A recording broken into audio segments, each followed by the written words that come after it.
ಪತ್ರಿಕೆಯ 50 ವರ್ಷದ ಸುವರ್ಣ ಮಹೋತ್ಸವಕ್ಕೆ ನನ್ನನ್ನು ಕರೆದಿದ್ದಾರೆ.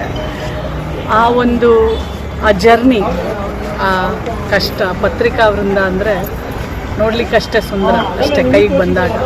ಬಟ್ ಅದರಿಂದ ಎಷ್ಟೊಂದು ಶ್ರಮ, ತ್ಯಾಗ, ಪರಿಶ್ರಮ, ಆರ್ಥಿಕತೆಯ ಒಂದು ಹಿನ್ನೆಲೆ ಎಲ್ಲವೂ ಅದರೊಟ್ಟಿಗೆ ಆ ಪತ್ರಿಕೆಯನ್ನು ಪ್ರಾರಂಭ ಮಾಡಿದಾಗಿಂದ ಇವತ್ತುವರೆಗೂ ಆ ಮನೆ ಅವರೆಲ್ಲ ನಡೆಸ್ಕೊಂಡು ಬಂದಿದ್ದಾರೆ.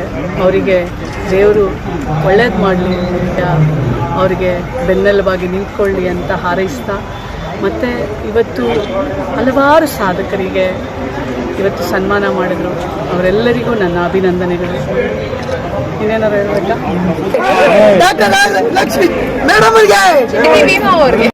ನಮ್ಮ ದೇಶದಲ್ಲಿ ಕಾನೂನಿಗೇನು ಕಡಿಮೆ ಇಲ್ಲ. ಪೊಲೀಸೂ ಭಾಳ ಸ್ಟ್ರಾಂಗ್ ಆಗಿದೆ. ಇಡೀ ದೇಶದಲ್ಲಿ ಕರ್ನಾಟಕ ಪೊಲೀಸ್ಗೆ ನಂಬರ್ 1 ಸ್ಥಾನ ಇದೆ. ಸುಮ್ಮನೆ ಕೊಡೋದಿಲ್ಲ ಯಾರೂ.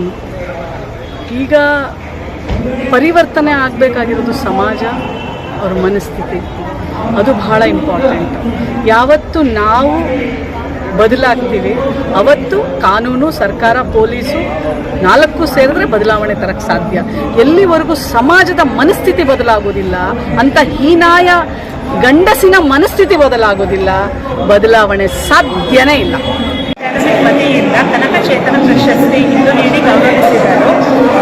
ಇದನ್ನು ನಮ್ಮ ಮೌಲ್ಯ ರೂರಲ್ ಎಜುಕೇಷನ್ ಟ್ರಸ್ಟ್ ಇಂದ ನಾವು ಮಾಡಿರುವ ಸೇವೆಗಳಿಗೆ ರೆಕಗ್ನೈಸ್ ಮಾಡಿ ಗುರುತಿಸಿ ಅವರು ಇವತ್ತು ನನಗೆ ಈ ಅವಾರ್ಡ್ನ ನೀಡಿದ್ದಾರೆ.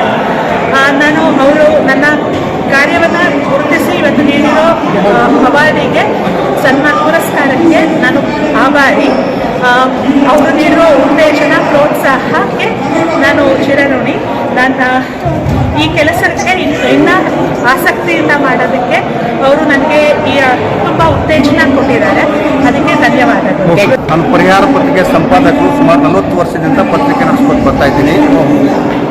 ಅದನ್ನು ಬೀದರ್ ಜಿಲ್ಲೆಯಿಂದ ನನಗೆ ಮಾಧ್ಯಮದಲ್ಲಿ ನನಗೆ ಕಂಕಶನ ಪ್ರಶಸ್ತಿ ಕೊಟ್ಟಿದ್ದಾರೆ.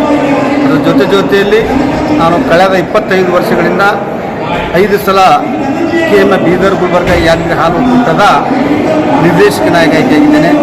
ಅದರ ಜೊತೆ ಅಧ್ಯಕ್ಷ ಕೂಡ 5 ವರ್ಷ KMF ಅಧ್ಯಕ್ಷ ಕೂಡ ಕೆಲಸ ಮಾಡಿದ್ದೀನಿ. ಅದರ ಜೊತೆಯಲ್ಲಿ ನನ್ನ KMF ಕೆಲಸವನ್ನು ನೋಡಿಕೊಂಡು ರಾಜ್ಯಪಾಲರು 5 ವರ್ಷ ವೆಟರ್ನರಿ ಯೂನಿವರ್ಸಿಟಿ ಬೋರ್ಡ್ಗೆ ನನ್ನ ನಾಮನಿರ್ದೇಶನ ಮಾಡಿದರು. ಅಲ್ಲಿ ಕೂಡ ಒಳ್ಳೆಯ ಸೇವೆಯನ್ನು ಕೈದು ಅನೇಕ ನನಗೆ 2004ರಲ್ಲಿ ಧರ್ಮಸಿಂಗ್ ಅವರು ರಾಜ್ಯೋತ್ಸವ ಪ್ರಶಸ್ತಿ ನೀಡಿದರು. 2013ರಲ್ಲಿ ಮುಖ್ಯಮಂತ್ರಿ ಸಿದ್ದರಾಮಯ್ಯವರು ನನ್ನ ಮಾಧ್ಯಮ ಪತ್ರಿಕಾ ಅವಾರ್ಡನ್ನು ಕೂಡ ನೀಡಿದ್ದಾರೆ. ಅದರ ಜೊತೆ ನಮ್ಮ ಪತ್ರಿಕಾ ರಂಗದಲ್ಲಿ ಅಂಬೇಡ್ಕರ್ ಅವಾರ್ಡ್ ಕೂಡ ಸಿಕ್ಕಿದೆ. ಇದು ನಮ್ಮ ಕನಕ ಚೇತನ ಪ್ರಶಸ್ತಿ ಕೂಡ ದೊರಕಿದೆ.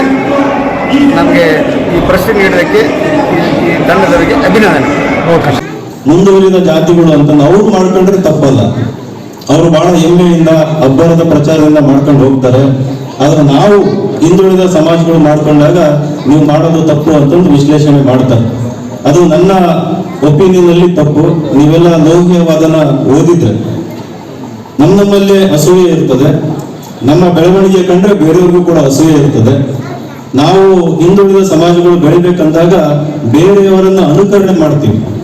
ನಮ್ಮಲ್ಲೇ ಇರುವ ಒಂದು ಶಕ್ತಿ, ನಮ್ಮಲ್ಲಿ ಇರುವ ಒಂದು ಸಂಸ್ಕೃತಿ ಅದನ್ನು ಅರ್ಥ ಮಾಡ್ಕೊಳ್ಳೋದಂಗೆ, ನಮ್ಮಲ್ಲಿರುವ ಒಂದು ಪೊಟೆನ್ಷಿಯಲ್ನ ಅರ್ಥ ಮಾಡ್ಕೊಳ್ಳೋದಂಗೆ ನಾವು ಬೇರೆಯವ್ರನ್ನ ಅನುಕರಣೆ ಮಾಡ್ತಾ ಇರ್ತೀವಿ. ಈಗ ಯಾವುದೇ ಅನುಕರಣೆ ಮಾಡ್ದಂಗೆ ನಮ್ಮ ಸ್ವಂತ ಸಾಮರ್ಥ್ಯದ ಮೇಲೆ, ಶಕ್ತಿ ಮೇಲೆ ಬೆಳೀತಾ ಇದ್ದೀವಿ. ಈ ವರ್ಷ ಅದಕ್ಕೆ ಉತ್ತಮ ನಿದರ್ಶನ ಏನಂತಂದ್ರೆ ನಮ್ಮ ಸಮಾಜದ ಸುಮಾರು 6ರಿಂದ 7 ಜನ UPSC ಟಾಪರ್ಸ್ ಆಗಿರುವಂಥದ್ದು. ಇದು ಹಿಂದೆಂದೂ ಆಗಿರ್ಲಿಲ್ಲ.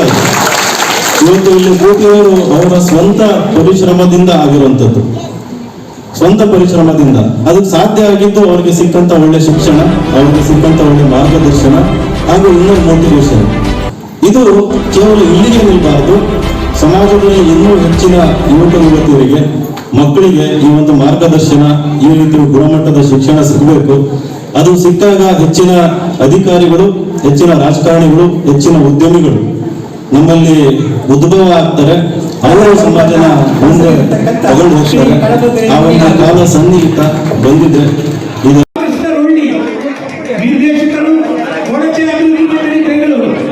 ಶ್ರೀಮತಿ ದೀಪಾ ಸುಂದರೇಶ್ ಅವರು ಸಮಾಜ ಸೇವಕರು ಬೆಂಗಳೂರು. ಇದೇ ಸಂದರ್ಭದಲ್ಲಿ ನಿವೃತ್ತ ಅಧಿಕಾರಿ ಕೆಲವೊಂದು ಅಭಿನಂದನಾ ಕಾರ್ಯಕ್ರಮದಲ್ಲಿ ಶ್ರೀ ಧರ್ಮಪ್ಪ ಅವರು ಸಹ ಇದ್ದಾರೆ. ಶ್ರೀ ಧರ್ಮಪ್ಪನವರು ನಿವೃತ್ತ police inspector, Vikasa Soudha security Bengaluru. ಒಂದು ವೇಳೆ ದೊಡ್ಡ ಚಪ್ಪಾಳೆಯೊಂದಿಗೆ ನಮ್ಮ ಪ್ರೀತಿಯನ್ನ ಗೌರವವನ್ನು ಸಲ್ಲಿಸೋಣ.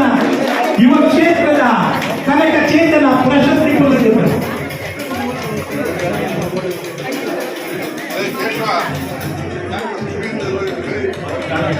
ಕಾರ್ಯಕ್ರಮದ ನಂತರ ಯುವ ಕ್ಷೇತ್ರದ ಕನಕ ಚೇತನರು ಶ್ರೀ ಯಲ್ಲಪ್ಪ ಹೆಗಡೆ, ಡಾಕ್ಟರ್ ರೂಪಾ ಶೈಲೇಶ್, ಡಾಕ್ಟರ್ ಶ್ರೇಯು ಶ್ರೀಯೇಶ ಸಾವುಕ, ಶ್ರೀ ರಾಮಕೃಷ್ಣ ರೊಳ್ಳಿ, ಶ್ರೀಮತಿ ದೀಪಾ ಸುಂದರೇಶ್.